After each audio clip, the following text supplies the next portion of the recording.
बाबा ने मुझे अपना बनाया और अपनी सेवा में प्रयोग किया। ये मेरा अहो सौभाग्य है। जब मैं ये सोचती हूँ कि मैं ब्रह्मा कुमारी हूँ तो मुझे बड़ा स्वमान अनुभव होता है, बहुत अच्छा लगता है ये सोच के। और इस यात्रा में यहाँ तक पहुँचाने के लिए लौकिक अलौकिक सभी का बहुत बड़ा योगदान है। किसी किसी को तो सहज जीवन मिल जाता है, लेकिन मुझे बाबा का बनने के बाद सेंटर पर आने की अनुमति नहीं थी। मुझे बचपन से ही घर में वातावरण बहुत अच्छा मिला। मम्मी पापा मतलब ज्ञान से पहले भी उनके जो संस्कार हैं, आज मैं सोचती हूँ बहुत ही डिवाइन थे। मतलब पिताजी के अंदर एक ऐसी बात थी कि वो सारे परिवार को जोड़ के रखते थे। हमारे लौकिक में जो और भी कुछ ऐसी आत्माएं थी जिनके साथ कुछ प्रॉब्लम थी, तो वो किसी को भी अकेला नहीं छोड़ते थे। जैसे हमारी बुआ जी, उनके युगल ने शरीर छोड़ा, मतलब हमारे फूफा जी ने, तो उन्होंने कहा कि ये सब बच्चे इकट्ठे ही रहेंगे, एक साथ रहना है। तो बड़े परिवार में रहना पलना, तो उससे बहुत कुछ सीखने को मिला, क्योंकि व्यक्ति सुन के इतना नहीं सीखता जितना वो देख करके सीखता है। कैन यू बिलीव कि हम 20-25 मेंबर एक साथ थे, एक साथ सोना, एक साथ खाना। मैंने कभी किसी को लड़ते नहीं देखा, कभी किसी को लड़ते नहीं देखा। और बचपन से ही जब ज्ञान में भी आए, मैं सेंटर पर आई तो 90 में मैंने ट्रेनिंग की। उससे पहले मैं घर में ही थी और नीचे घर था और ऊपर हमने सेंटर बना लिया। तो इतनी एज तक भी मैंने कभी अपने मम्मी पापा को लड़ाई करते नहीं देखा, कभी भी नहीं। हमेशा उनका एक दूसरे के लिए रिस्पेक्ट रहा। और हमारी दादी जी इतनी तेज तराज थे, इतने तेज थे कि हमारी मम्मी कितनी भी सेवा करे लेकिन वो उसको कोई वैल्यू नहीं देते थे। मतलब उनकी मर्जी थी कि वो खाने की प्लेट हाथ में लेंगे या फेंक देंगे। और फिर मैं देखती थी कि मम्मी अगली बार फिर से उतने ही प्रेम से उनके पास भोजन लेके जा रही है। उन्होंने कभी हमें ये नहीं कहा कि आपकी दादी देखो कितनी तेज है।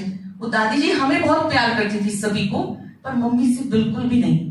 हालांकि ज्ञान में जब चले तो बाद में सब में चेंजेस आए, लेकिन ये सब मैंने देखा कि बचपन से ये जो चीजें मुझे मिली, इन चीजों से मैंने बहुत कुछ सीखा कि परिवार में जो बड़े बुजुर्ग होते हैं उनका आशीर्वाद का हाथ आपके ऊपर हमेशा रहना चाहिए। और कोई भी चीज हम उससे पूछ के करते हैं या बताते हैं तो इसमें भी हमारा सम्मान होता है।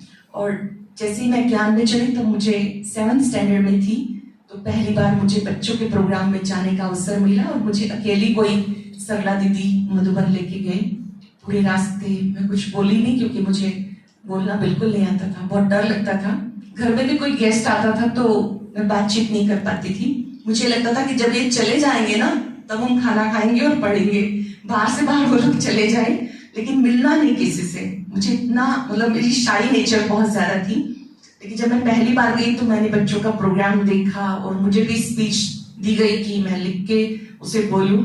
और बच्चों के प्रोग्राम में तो मैंने खाली देखा। और 91 में जो कंपटीशन हुए, एलोकेशन कॉन्टेस्ट हुए, तो मुझे भी उम्मीद नहीं थी, लेकिन उसमें मुझे फर्स्ट प्राइज मिला।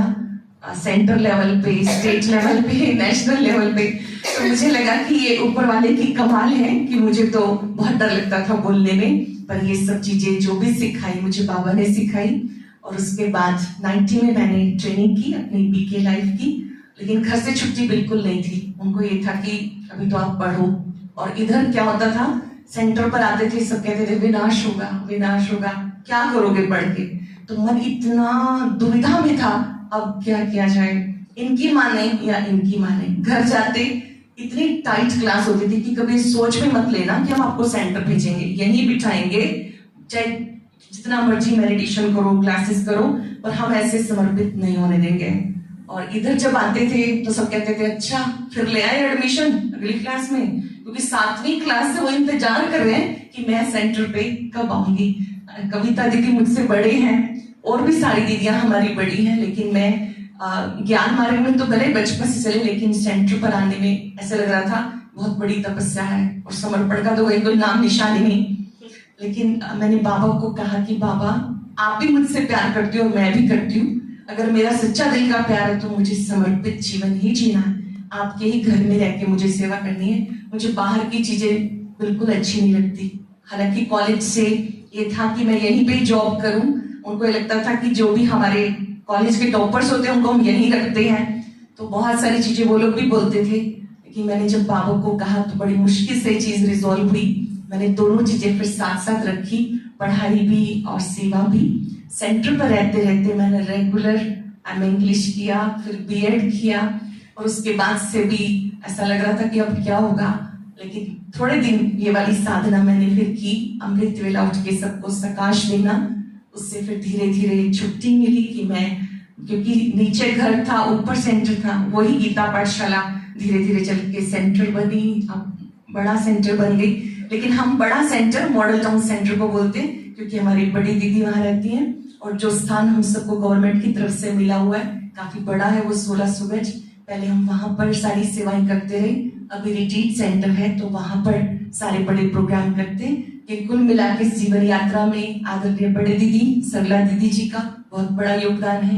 आदरणीय भाई साहब, उनका भी मैं दिल से शुक्रिया करती हूँ, क्योंकि वो हमें कदम कदम पे सिखाते रहे कि कैसे बड़ों का रिस्पेक्ट करना है। और बहुत सारी चीजें जब आती थी परीक्षा के रूप में, दादी चंद्रमणि जी, दादी बनोहर जी, इनकी पालना बहुत अच्छी रही।